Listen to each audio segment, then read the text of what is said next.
All right, well, hello everyone. This is part 2 of my piano regulation video. If you haven't seen that, make sure to check that out. I will try to leave a link in the description or in the video here.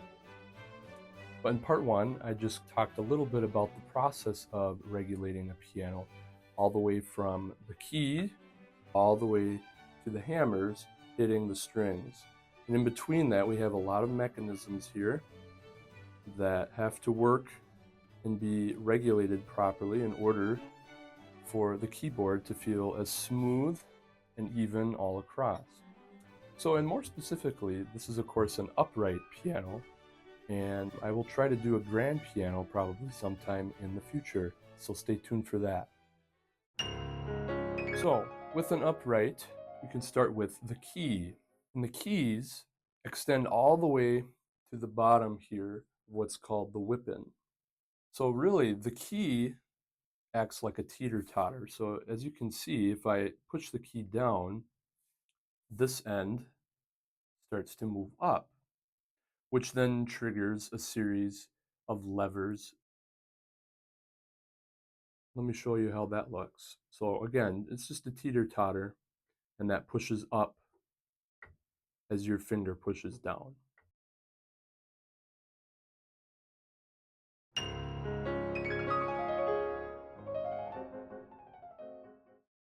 So back to the whip-in.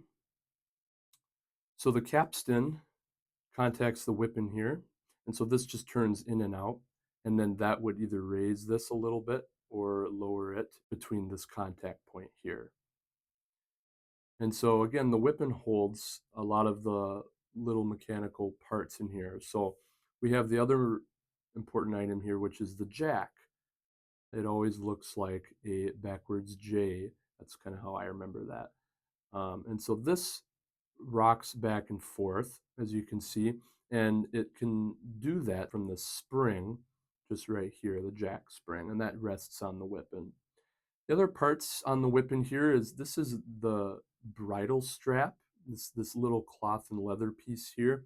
This just holds the hammers back if you take the action out of a piano, and it also helps to return the hammers. And the back check here, this makes sure that the hammer can be in the right spot and where it needs to be after hitting the string. All right, so here's a new angle. So we just talked about the whip-in, which is just down here now. And so as the key pushes up, you can see the jack right here gets compressed by this little button. And this button is called the let-off button. And that's adjusted with a special tool. You can see right here, there's a screw, and you twist that up or down, depending on how far it needs to be adjusted. It will contact the jack so that the jack can slip out from the hammer. So look right at the top, right here. You can see the jack is actually going to slip out from the hammer. This is the underside of the hammer, and sometimes it's comically called the hammer butt. So as the jack goes down, you can see then it would let off from the hammer butt. So I'm going to press the key here, and so watch that tip, and it's going to slip off the hammer. There it goes. So the hammer is pushed up to a point right around here, and then it slips off. And this slipping right there, this slipping action causes the hammer to trip, as we say, to let the jack trip out.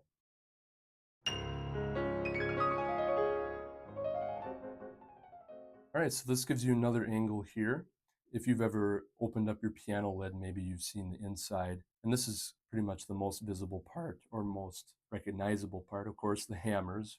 We all know that these hit the strings. And then this bar right here, this rail goes all the way across all 88 keys. And this is the hammer rest rail for obvious reasons. The hammer, after hitting the string, just comes back and rests on this.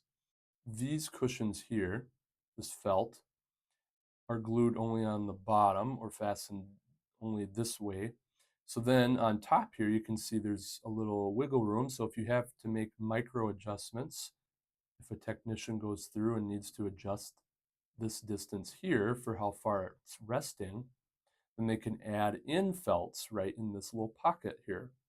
But most commonly, you'll see that this bar does raise, and it right here is where it rests on the bracket.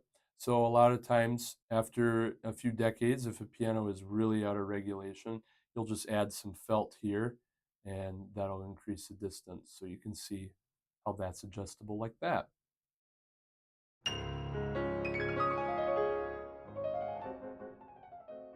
Here's a final angle for you guys, and this will be covering the dampers. And of course, without these, the piano would just be ringing constantly. There would be no stopping of each chord or note that you play, and it would constantly be ringing. So that's where these come into play. And as you can see here, there's a little metal rod sticking up. This is called the damper spoon. So, and it looks just like a super small spoon, hence its name. And as the key is depressed, you can see that goes forward and then pushes on this felt right there.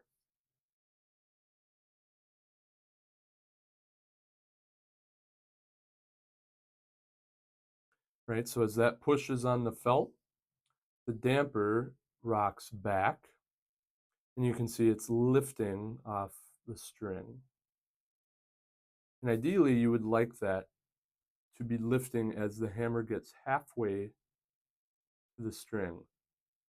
So this is decently regulated. I might have to adjust it a little bit, but ideally you would like it about halfway before it hits. One other component that's not on this model, but there would be a rod here, and this would teeter back and forth like this. And as you hit the pedal down, that would trip all of these here.